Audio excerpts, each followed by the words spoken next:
Welcome to the Come.Union podcast. We are your hosts. I'm Erin.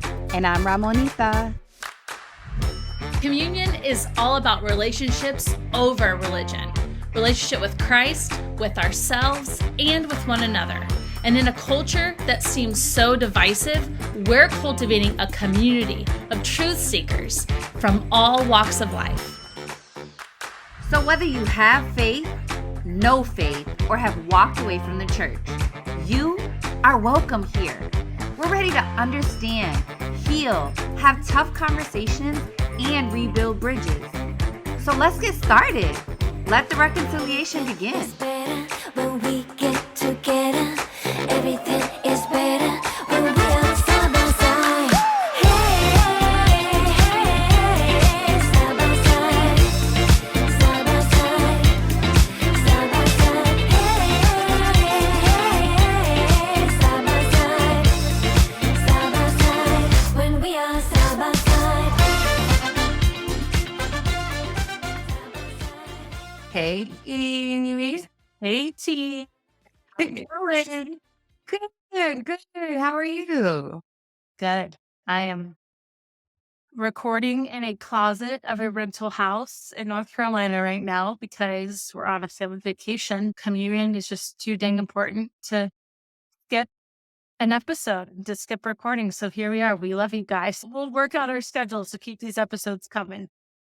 But good. We've had a lot of fun on this vacation and gotten to play in the same spots that my brother and I played in when we were little kids. And that's been just so nostalgic and really sweet to get to be here again. That's so special. Just creating those memories with your family and for your children, traditions, things that can pass on because they create these feelings that just make you feel good. So that's amazing. I'm so happy that you're getting those sweet and special moments with your boys and extra sweet moments. Yeah. Yesterday, Jude, my oldest, asked me to baptize him in the same river, once again, that I grew up playing in my full entire life. It's so special to me. And randomly in the car on our way to North Carolina, Jude asked John and I, what does it mean to be baptized? And so we were explaining it to him and he thought about it and that was the extent of it. And then yesterday we were playing in the river together and he just said, Mommy, I want to always remember this place. And so I was wondering if you would baptize me here. And I'm ordained. And even if I wasn't, you could still baptize. So I baptized him. And then when just the sweetest manner, my youngest was like, I want to return. I want to be baptized too. So I baptized Asher as well, my youngest. But Kai has not been baptized yet. And truth be told, it's not a lack of his desire to want to follow Jesus. He doesn't really get water up his nose. Sometimes it's like you don't want to get your hair wet. But I said, it's okay. You don't have to do that. You don't have to do it today. You can still follow Jesus and never be baptized. That's okay. And it was really sweet, really good, sweet, honoring moment for me as a mama to get to baptize two of my boys. So that was really cool. The experience that, like the gift. Right. As mom, parents, we pray that our kids will know Jesus and have a relationship with Jesus. But there's only so much prayer. Like at some point, we can give them the resources, we can give them the tools, we can give them the information, but we can't make them follow. We can't make them make the decision. We can't make them enter into relationship with Jesus. And so to see your boys choosing God at such a young age, choosing to follow Jesus at such a young age, professing that, and the foundation that you and John have been giving them is so beautiful and inspiring to me as I raise my girls and think about how to, one, live my life in a way that is honoring to God, not just telling them what that is, but living it out. Because I think that's a big thing. Being a parent, our kids are going to do what we do, not what we say. And they watch a lot more than we suspect that they do. And they're paying attention even when we are. And every word that we say, they're holding tight to and storing as information, sometimes to use against you at a later time. Uh, but to be able to give that gift to your kid because you're walking in that. Mhm. I'm just thankful that I get to do life with you and John, that I get to watch you parent ahead of me because your kids are a little bit older than mine. Watch the manifestation of doing the work that is not always easy, that is at times exhausting, but then to see the fruits of that is just absolutely beautiful. So Mhm. I hope that the seeds you planted, you are now able to enjoy the harvest and enjoy the fruits of watching your kid walk in relationship with Jesus. 'Cause that's just so beautiful. Yeah. Thanks, T. Thanks, Erin. Yeah. We have to constantly surrender the people that we love the most to God and believe that it's a journey and the path isn't always straight and the path isn't always easy.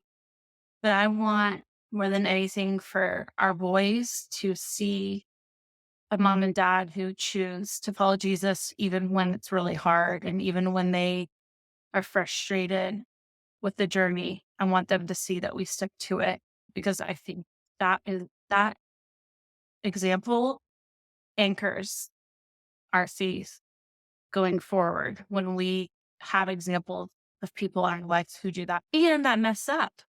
Like royally screwed up all the time, but we apologize and we ask for forgiveness and all those things. And we are not perfect and we screw it up all the time. Parenting. I was just telling you earlier, when John's not in town, I feel like all I do is yell at my kids and just confessing it and being honest. It's exhausting. And yet I think the apology is what matters. I think the ways that we are willing to humble ourselves, even to our kids, is really important. And you and Jeremy are the best parents too. And you have the girls that I don't have girls, and you had these precious girls who I literally am obsessed with. And I watch how brilliant they are and how curious, especially Storm is. And I love watching the way that your personalities come out in your children. My personality definitely comes up in my oldest, but then also watching just how they're also watching you and Jeremy and the way that you walk and the way that you follow Jesus. And so it's mutual love, my friend, mutual love. I think it's just like living from a healed place. So it's why I didn't really take this whole therapy movement, if you will. I used to call it that, but now I've embraced it and I'm part of it and I'm an advocate for it. But I didn't take that as seriously prior to having children Mm. because it's just not something I grew up with, didn't understand. It was a bit taboo. But having children, I've been dead set on healing things in me that they won't have to heal from in the future because They're trying. pass it on to them, like those generational curses and traumas. I don't want to give that to my kids because I refuse to deal with things. And I was talking to my 12-year-old niece last night, and I was talking to her a little bit about going to therapy and processing things from my childhood. And kids always think they know more than their parents. And this is why aunts and uncles are so important because I feel like we get to be a voice of reason to advocate for the parent and help kids see things. One of the things that I said to her, and I was like, oh, that's good. I know you like my one liners, but I was like, in order to heal, you have to feel. Mhm. And sometimes feeling is uncomfortable and it hurts and it's messy, and the beautiful part is the other side of that is healing, is freedom. It's a better version of ourselves. But sometimes when we're in the midst of feeling, when we're in the midst of healing, it hurts. It's an ugly version of us. It's one we don't like to be around or sit with. And so we don't want other people to sit with us or be around us. And so it manifests in a lot of different ways. And I think these past couple of years have just been that for me during the pandemic to add on to all of it. But to be working on this healing journey and really sitting with myself in isolation and allowing myself to feel but not staying in those fields, working through those fields and seeing the results of that on the other side in my parenting choices, in the way I show up for my kids. And it requires a lot of prayer. It does. It does. And it requires a lot of vulnerability, which is what we're going to talk about today. We're going to We talk are. about vulnerability and what that means to take the mask off a bit. I would love for you to kick this off because you gave me this wonderful gift when we started this journey and we started meeting a couple years ago. And you introduced me to a resource in the form of a book that has played a pivotal role in your life and has now played a pivotal role in mine and shaped a lot of what community is. And yeah, I would love to lead us in this conversation and just talk about this book specifically. One note before we jump into that, we were talking about this after we recorded our last episode. You guys, you know by now, if you're in this community with us, that listening to this podcast is just a love fest between T and I because we generally do love each other. This is really truly our friendship. And I get choked up when I'm like, I get to do this with you. I can't believe I get to do this work with you. And that we get to invite other people into doing this work as well and hoping that relationships and friendships like our friendship come out of it and being a part of this community. So I just love you. And I love that how we don't hide how much we love each other. But yes, honor. Sorry, my friend. I have absolutely no poker face. Okay, yes. So we told you on the last episode our journey of meeting and talking about this concept and this idea of starting what we thought at the time was going to be called Separate Club, because that was the name of our gathering that John and I had in our home. And while we were praying through it and throwing out ideas and talking about different concepts of what we wanted to do, a book that I had read that now has been through like 3 reiterations of a title kept popping into my mind. And so I asked her, hey, do you want to read a book together? I think it might have some influence and offer some perspective to the vision that we're casting for our future endeavor that we're trying to do. And that book originally was called Truth-Faced. Truth-Faced is the name of the organization. So if you want to check it out, you can go to truthfaced.com or .org. I'm sorry, I'll link it below on this podcast. And then the book turned into what's called The Cure, which is what T and I read together. And now I read that it's called, I think, Two Roads, just FYI. So if you're looking for the book on Amazon, those are the 3 names it might be under, but they're all the same book. So we read The Cure, that title, same content together. And the reason that I brought it up to UT as was because it really profoundly shaped or reshaped my walk with Jesus when I was in a season of a ton of self-doubt, a ton of shame, a ton of performing and being exhausted from performing. And this book was given to us by a dear friend who I did Young Life with. And he actually was my boss at the time, and he had all of us read it.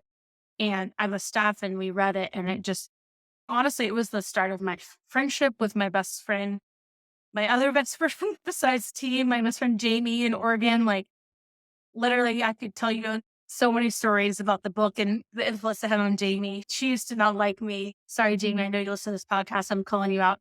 She used to not like me, but I chose her to be my partner to talk about Truth-Faced with. We owe our friendship to that book because by the end of it, she's like, oh, she's not actually so bad.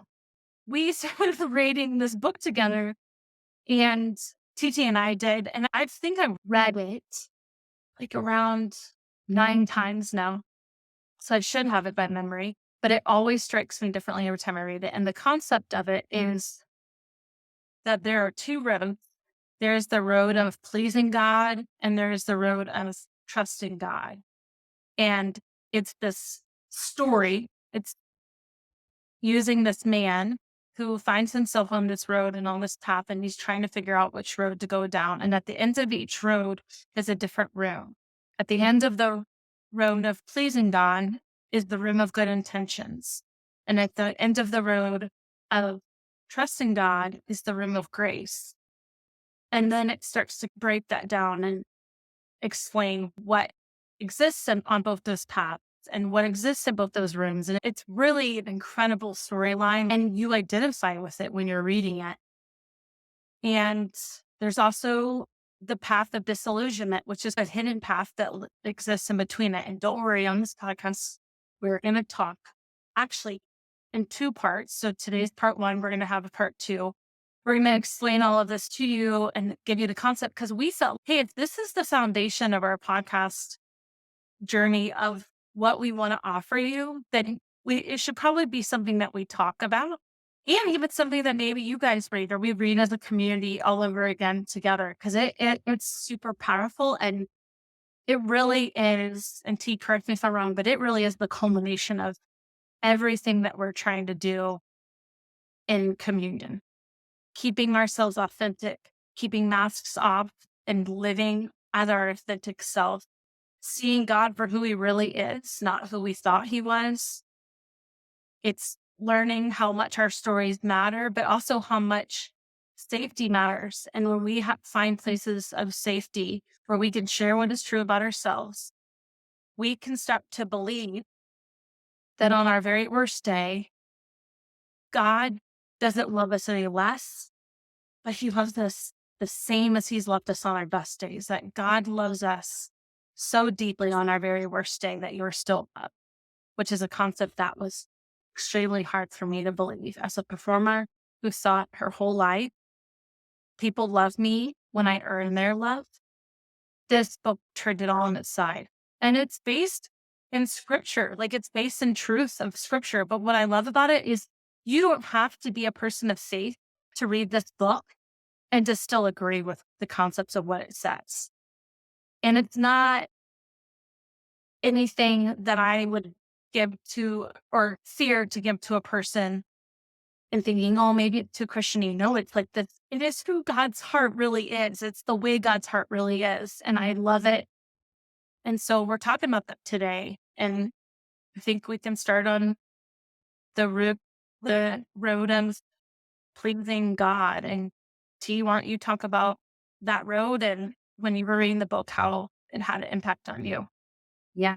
I just want to go back to you addressing the book not being too Christian, because what we set out to do when we created this organization, podcast, if you will, when we created Communion, we had a couple of defining principles. And the first one was relationship over religion. We were going to emphasize relationships. And the second one was community over church. Then we were going to focus on community, not the organization or the building of a church and the rules of religion, but it was really going to be about the people, the individuals, the relationships.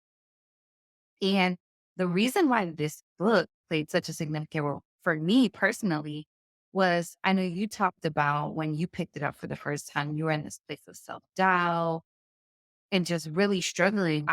You gave this to me in, like we talked about our last episode, my transition season, where I was questioning identity. And in that season of rest, and I talk about this and not to sound like a broken record, but in that season of rest, I discovered why God called me to rest. And it was really because there were two questions that needed to be answered in my life, because I was living under false pretenses. I was living under false beliefs. I was living under false doctrine, if you will. And God wanted me to learn the truth of who he was and who he called me to be and who he created me. I know I always talk about those questions, and they will come up over and over again because they play such a significant role in my journey, in my belief of who I am, in the belief of the God I serve, in the way I love, in the way I do relationships, in the way I build community, in the things I agree to get involved in the way I operate in my home, in the way I parent my children. Those two questions are so huge in defining that for me. And what was amazing when we picked up this book was one of the first questions they asked us are, do you want to please God or trust God? And this might sound crazy to some of you because some of you might say, trust God, duh. But that wasn't a cut and dry answer for me. I was like, I don't know. I want to please God. I do. I also want to trust Him, but I know I'm better at pleasing God than trusting God. Mm. I, hello, control freak. I think I run the show sometimes, and I know what's best, and I can do God's job. And so the trust, not quite your girl style. I just don't. The trusting was hard for me. And a lot of the reason why the trusting is hard for me is because of some of my human relationships and things that I'm working through that happen in my life, but specifically my relationship with my own father and the disappointment and the abandonment and the rejection I felt because of the relationship with my earthly father. And because of the relationship with that word father, that figure father, I am projecting that on God. And because of some of the things that had happened in my life, some of the trauma, some of the things that I had been through in my life, I would look at God and project those feelings of disappointment, of abandonment, of rejection from my earthly father onto my heavenly father. And when I would do that, I would question God. You want me to trust you, but where were you when this was happening? Why did you allow this to happen? The questions. And we are allowed to ask God those questions. But it goes Yeah. back to what I talked about last time. Read the whole story. Mhm.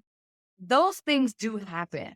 But Romans 8:28 tells us all things happen for the good of those who love God and are called according to his purpose. All things, bad, good, whatever they happen for the good that God has called us to. And yes, there might be things in our story that we feel are hurt us, are traumatic, we struggle to forgive people or things or even God in those moments, there's redemption and God does use that for his story. But because of what I experienced with my earthly father, I was really struggling with the concept of trusting God in my relationship with him. God, are you really going to do what you say you're going to do?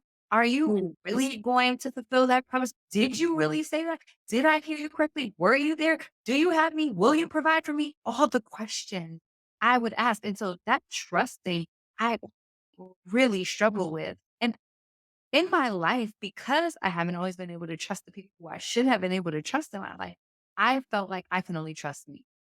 And so I started to put a lot of emphasis on me, my way, doing things how I think they are or should be. And so when that question came up immediately at the beginning of the book, do you want to trust God or please God? I was like, I'm gonna please him because one thing I know I can do, I can hustle, I can grind, I can perform. I can do. I'm down for the do. I am willing to roll up my sleeves and do. What that we said, open up my Bible app before I open up Instagram every morning. Check.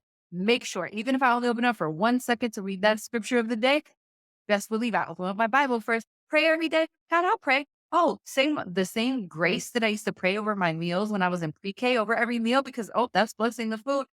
Yep, I'll do that. Go to the Bible study. Make sure I don't miss a Sunday at church. Sing the worship song. Pay my tithes. There's this laundry list of things we're supposed to do to be Christian. And I thought all of those things were going to earn my way into heaven. Mm. Mm.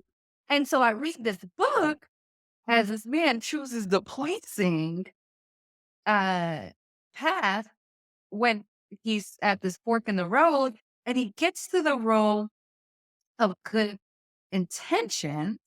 And there's a plaque at the door, and it says, and I want to get this right, but what it says, striving hard to be all that God wants me to be. And that was what my life was marked by. Let me perform my way to love. Let me perform my way. Let me strive.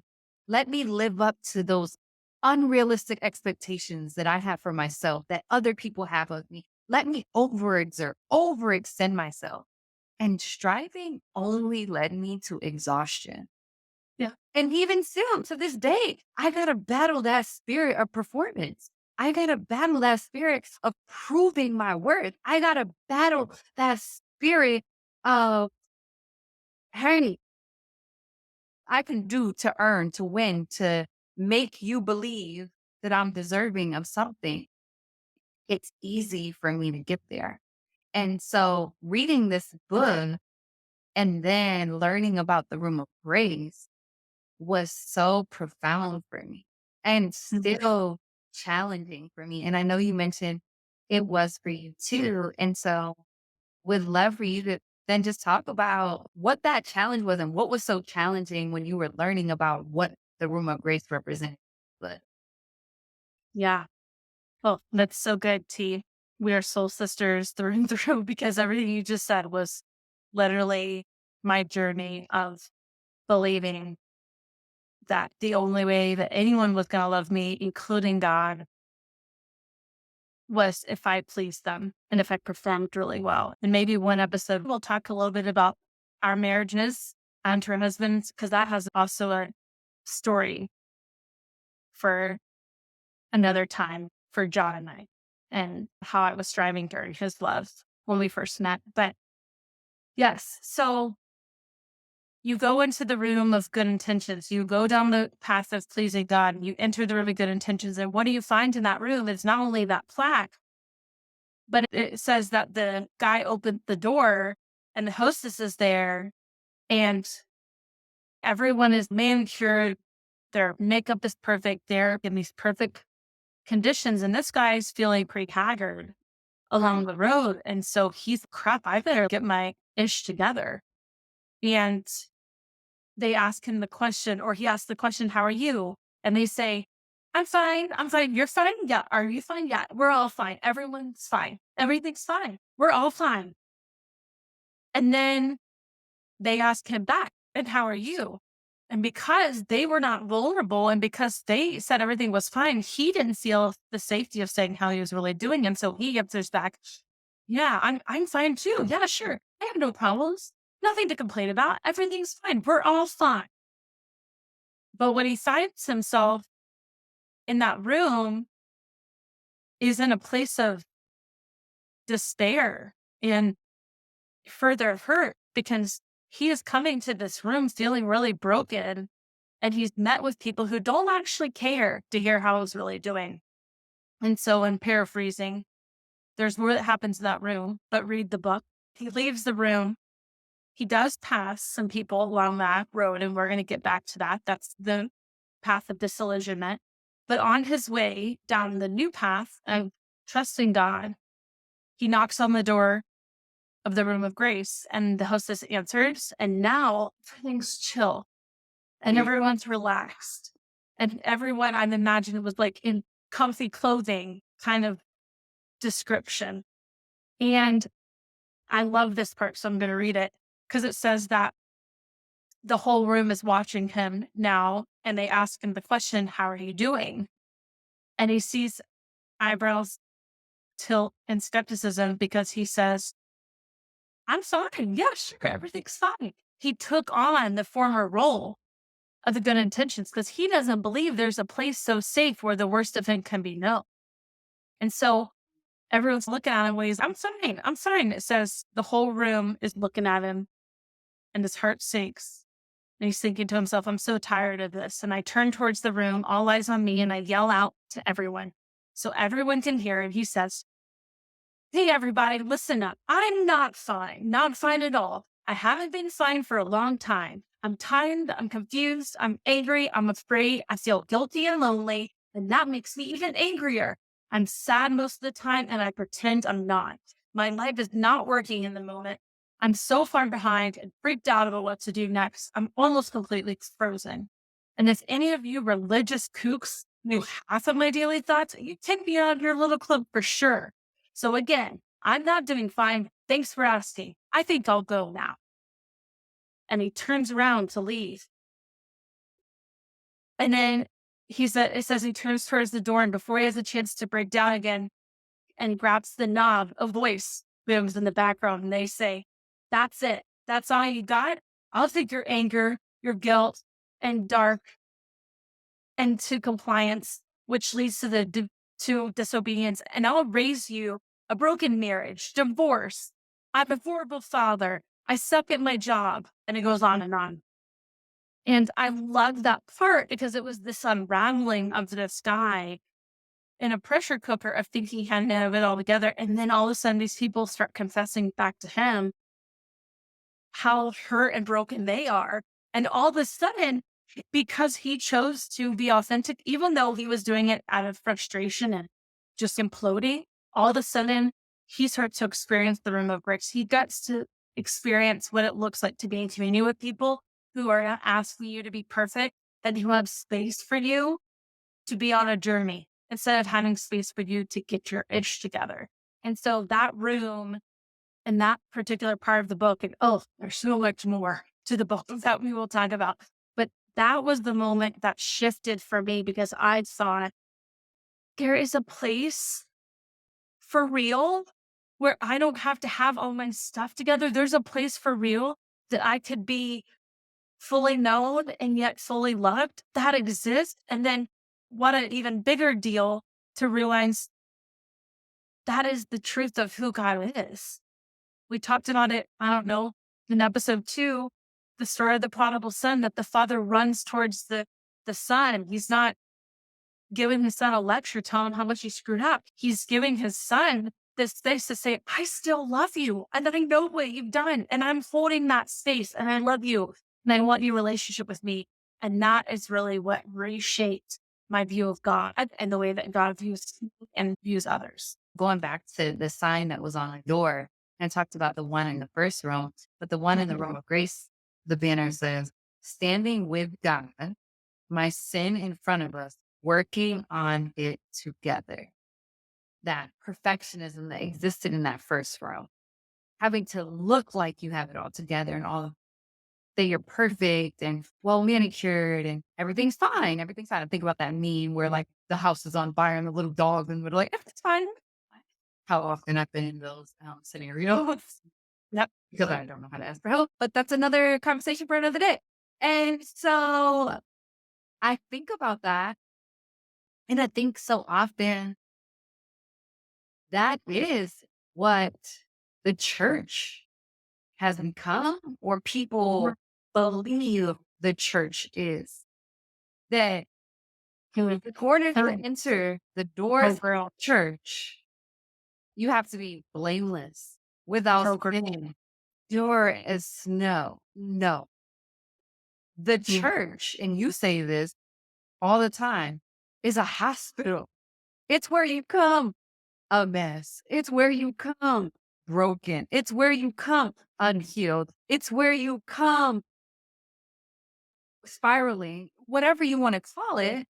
But the church is not meant for us to come in there looking like we have it all together, acting like we have it all together, saying everything's fine, putting on face, wearing pretty clothes, whatever. No, the church should be based on what God intended it to be and what the purpose of what the church is a place for us to go to a savior that can take us in our brokenness, that can see us at our worst and still call us love. Still call us enough, still call us worthy, still call us child, friend, beloved. That is what the church is or should be. And because people think that the church requires them to come in with everything quote unquote fine, we are at a place now, which is why we started this podcast, where so many are walking away. Yeah. Because it became a country club instead. Hey, it's a social hour. Those are your people. Make sure you clap your hands on 2 and 4, not 1 and 3, y'all. But on the 2 or 4. But make sure you clap your hands. Make sure you sing the song. Make sure you dress a certain way. Be modest. Don't show too much. Don't come in here with all of this and that. And don't bring too much baggage into here. We can't hit clip. And it's not that. And so what I think is amazing about this book is it addresses that. There are people that have stepped into the room of good intention, aka the church in some regard, or quote unquote Christian communities that have made you feel like you gotta have it all together in order to sit with us. Yeah. And they have been burned.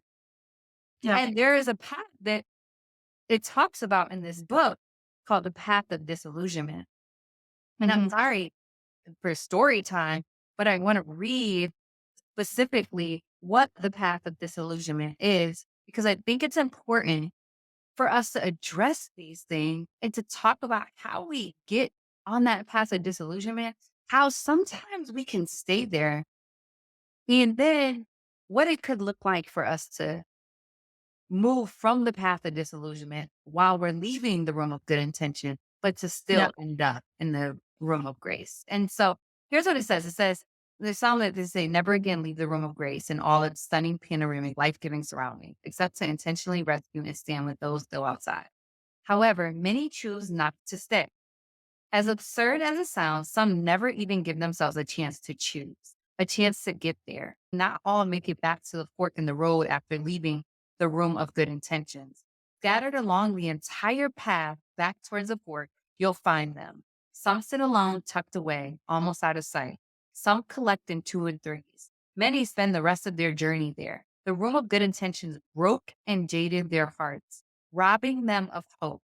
It made them so sick, they're nearly anesthetized. I don't even know if that's the right way to pronounce that, but whatever. To believing life can ever be different. Man made religion has beaten them down. Many are oozing with apathy. They can think of no good reason to try. They simply don't care. Some of God's most passionate, gifted, and dedicated servants are despondent along that road. These wounded express themselves in many forms. Some are cynical and smug, but it's a cover. They're self protecting from vulnerability. They're still articulate and insightful. They just now speak from the fringes of the arena. They're bleeding from having risked vulnerability in a community that didn't know what to do with it. Some are bitter, lashing out at anything with more structure than an agreed upon meeting. Some create strawmen, globalizing their enemies into generalized categories so they can ridicule them more easily. When they do get together, they spend much of the time rehearsing their wounds. They talk about what they don't like. Their mantra is mistrust of any authority. They brag of being free from bondage of religion, and they say this often in the same breath they rehearse their wounded identity. They can no longer remember the innocence of trust they've seen too much. For a season, what they are doing can be right and deeply corrective. They see from the vantage point of having little left to lose. But after a while, it makes them unforgiving. And there are now very surrounding them who can help. There are now very few surrounding them who can help guide them to forgiveness. No one matures in bitterness. No one gets free in isolation. No one heals rehearsing the testimonies of bad religion. No one gets to love or be loved well in self-protection. Oh gosh. So much to unpack in that. So much to unpack in that. But I understand Hmm. how people can end up there. Yeah, I found myself there. If I'm being really honest with my mask off, and that's the other part of the room of grace that I was alluding to was in order to exist in the room of grace, you were not able to wear a mask. You had to allow people to see you for who you really were and the worst parts of you and the best parts of you too. I never want to minimize that. The very best parts of us get to be seen and we get to heal and we get to grow. But there's this line in the book that says, when we wear a mask, only our mask receives love. But when we take off the mask, that's when we truly, genuinely, authentically get to receive love. The love that changes our hearts, the love that changes the way that we live. But when we wear a mask and we're guarded, our mask will always be the only thing that will receive love from others. And the room or the path of disillusionment is where I found myself just a couple years ago. I left Young Life. I was really hurt by some situations that had gone down. It happened, and I was also hurting for other people. For those of you who are into the Enneagram, I'm an Enneagram 8. So I am very justice oriented, very, will fight for anyone especially those who I'm closest to and love. And I was watching some situations go down where I felt like no one was fighting for them. And when I tried to fight for them, I felt like I was met with flash. And it was really painful. And I remember leaving being like, God, who are you? And others have left with me. Other people left at around the same time, and I did. And I still see them really angry, really bitter, really hurting. And I know that sometimes our journey, and it says that in the book, sometimes our journey will lead us to that place. And it's even justified that we feel that way. But what the difference of the people on the path of disillusionment is that they choose to stay there. They stay in their bitterness. They stay in their hurt. They stay in their pain. And because of that, they don't receive love on the other side of it. Because when your fart is angry and bitter, and my fart has been angry and bitter, I use Young Life as the example. I do believe in the mission and the work that Young Life is doing. So let me be really clear about that on this podcast. People hurt people. That's what happened. But I chose not to stay there, not so that I could just excuse all that happened. No, it is unexcusable. But because I wasn't willing to allow myself to be deteriorated by it any longer, I needed to heal. And I was never going to get healing from returning back to the place that hurt me. And I wasn't going to get healing from choosing to stay better. And so I had to push myself into a place of choosing to go into a room of grace and start and begin to heal. And the path of disillusionment really strikes a chord with me. And we talked about that when we read this book together, because I was a year out of that season. It was really hard for me to read that part because I thought, dang, that's exactly where I'm at right now.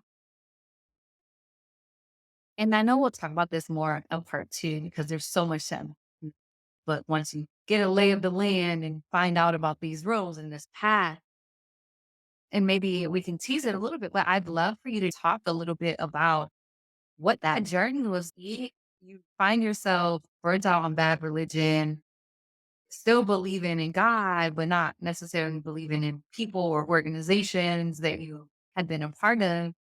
How do you get off of that path of disillusionment? How do you find yourself back in that room of grace? How do you decide not to picnic there and just say, it is what it is. I'm going to rehearse this hurt over and over again and wash your hands clean of it? It's a good question. And my answer would be the same answer I give to friends that I've walked alongside through really hard seasons of life. The same question that I ask young life girls I've mentored over the years when they have found themselves in places of completely walking away from faith altogether. And that is, why did you choose to follow Jesus in the first place? And I think for me, that's my anchor. And it's the question I ask myself, even in the midst of my hurt and my pain. I've alluded to in other episodes, it was more than just hurt from an organization. It was really severe church hurt in the ways that I had felt abused in a lot of churches that I had been a bit of part of. There was a lot to unpack, a lot of narratives that had been told that were not true. And I was starting to discover that. And I think when I consider why I chose to follow Jesus in the first place, I remember as a high school kid hearing the words, I love you, without expecting a response back. And I had never heard someone say, I love you just because. And for me, that always brings me back, and that always reshifts my thinking back to hurt people, like I said before, but also God loves me wholly and purely loves Erin. And he created Erin for a purpose, and he delights in Erin. And for me to believe those things in the midst of hurt, those things are what start to pull us up. It's like when you're on the ground and you're just spewing not just hate at others, but a lot of self-hate at yourself. And then you have a person who's just standing over you, constantly saying, I love you. I love you. Let me remind you who you are. And so that happens in community. That happens in surrounding yourself with people who know you, who remind you who you are on your worst days, and it's people who don't allow you to stay there. A lot of therapy for me, I've been seeing my therapist for, I think, 14 years now. That tells you how really screwed up I am.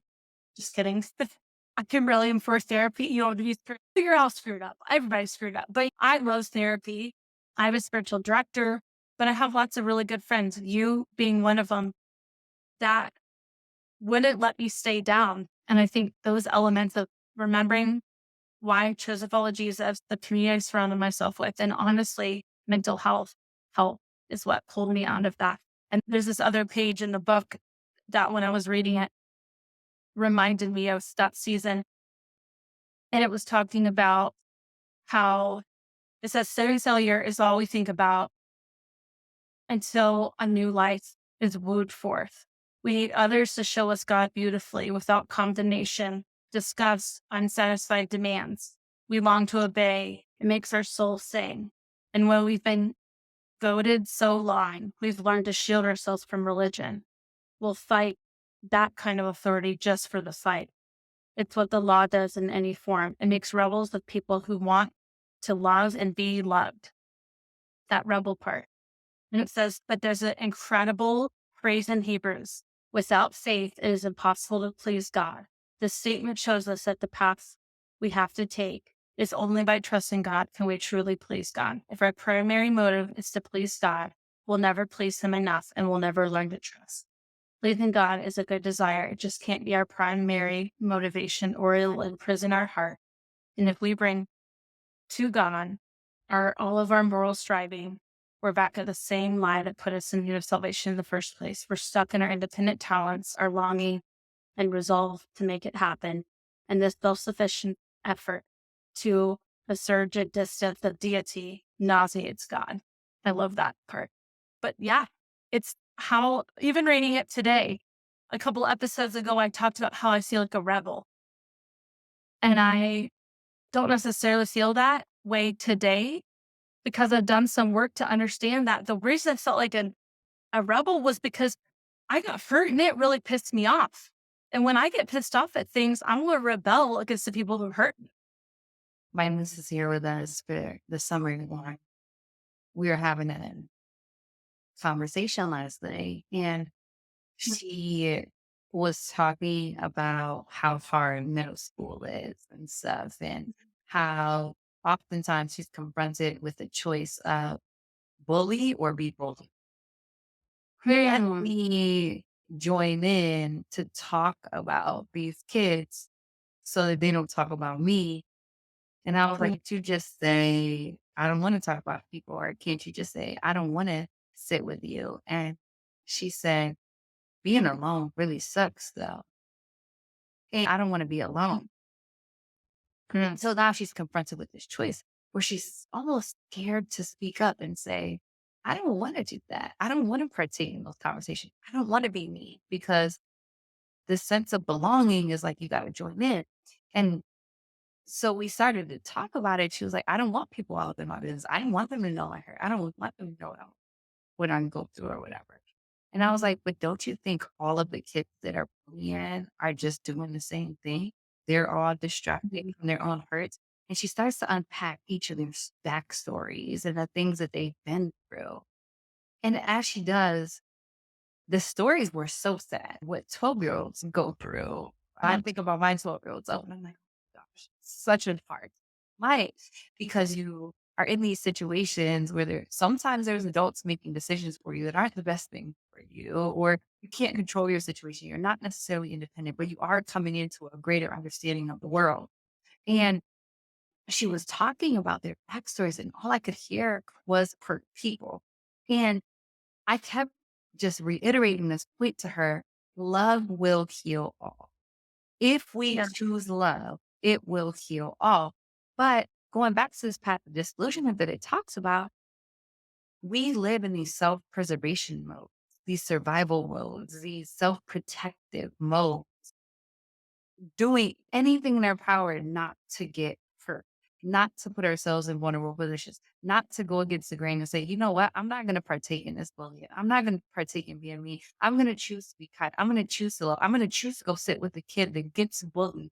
That is so hard to do because we are trying to self protect. We don't want to be isolated. We don't want to be lonely. We don't want to be ridiculed because it hurt. Only until we realize that by us doing that, we give others the permission to do that as well. Ironically, I just had this thought on my heart. Like, love has the power to heal. Sometimes just hugging a person, sometimes just telling a person, I love you, as a person to heal. That has been my medicine for healing my own family.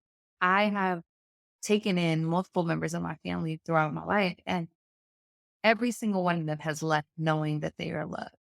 That has Mm. always been my answer. I love you so much. And sometimes the way that manifests is not perfect. Sometimes it's me being strict, hard, saying the hard thing, having to do the hard things, having to make the hard decisions, but it's always out of place of love. And I've watched the result of the healing from love. And so was on my mind this morning, and I cannot make this up. I was driving up Pacific Highway, busy highway, like busy main road, and this cat, I kid you not, backed up traffic because this cat must have broken its back legs or got run over or something. And it was soldier crawling its way across the highway. And I saw the cat. And one, I don't know why. I am not an animal person at all. And cats are by far my least favorite animal. But while I was watching this cat, I was overcome with so much emotion, like the determination and the will for that cat to get across the highway to get to safety, one. But then all I thought about was, I hope somebody stops and gets that cat to safety or gives that cat food, does an act of love. That is the only way that cat will survive is through a miraculous act of love. And God used that on my driver. I'm like, oh my God, that is the answer. That is what we all, like, we all just to love and be loved. We were literally created out of love, for love, to be loved and to give love. That is the answer. But making it hard because love does require us to be vulnerable. It does require us to take off the mask. It does require us to be seen. And it does require us to see people. And Yep. that is a of courage in the world we live in today, where bullying, antagonizing, making fun of, canceling, whatever is the way of the world right now because we're self-protecting, self-preserving. It's instinctual to survive that way. But if only we can make the hard and less popular decision to love, even when it's not deserving and by Yeah. our standard. Because every day we are loved when we're undeserving. Yep. It's good. That cat did Yeah. mess me up. I'm not gonna lie. So my real question is, do you have a new pet that you're trying to tell No, us about? It's I prayed first, that cat would be loved by somebody. My act of love was praying for that cat. I think that'll work. I don't know if I have that much love in my heart, but it was so, I was so emotional. And in order for me to be emotional over a cat, it had to be something. I was so emotional. Oh my gosh. Gosh, don't tell Star. You would have been, she'll be mad at you for not bringing home like a new pet. But and it's so true, T, not to be cliche, but love changes everything.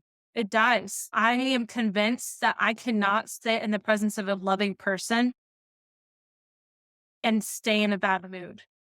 And yet, like you said, we have a God who loves us every freaking day of our lives. And we forget that we're in his presence. We forget that God is sitting right there just saying, I love you. I love, yeah, okay, yeah, you messed up. I love you. And that love is what inspires us to be better. It's what inspires us to break generational curses. It's what inspires us to do things differently than maybe when you grew up seeing done. And I think that is the beauty of following Christ and knowing who he really is in your heart it's a safe place. And it's what allows us to create spaces of safety as well, because we believe that we have that safety with Christ. And so this is good. And part 2, hang on for dear life, because we got more goodness to come from the book, The Cure, or Two Roads, or True Face. But Take a shameless plug to sign us out. We're going to have these authors on our podcast one day. They're going to that's more. on and they're going to talk about this with us more in depth and in all of their years of studying this and writing this and doing this and teaching this. So shameless plugs. John Lynch, Bruce McNichol, and Bill Durrell, y'all are coming on our podcast. Yes. Yes. And I just a fun side note is, 6 or 7 years after I first read the book and Jamie and I were buds, Bruce McNichols came and spoke at a conference in Portland. And the same guy who had given me the book got us connected with him. And he had us, Jamie and I, come and share our story during that conference about our friendship, because there's a chapter in there and it's called Two Friends. And it's about what does this look like to live out these concepts within relationships, within friendships. So anyway, Bruce, I'm going to be calling you soon because we need you on this podcast. Yes. Shameless plug. It's going to happen. Thanks for a good conversation, T. I love it, girl. Love you too, girl.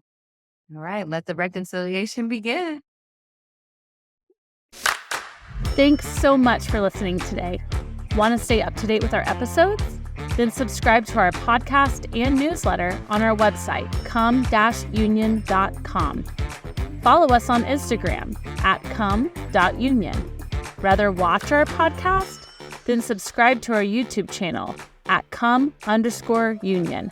We are so glad you're a part of this community.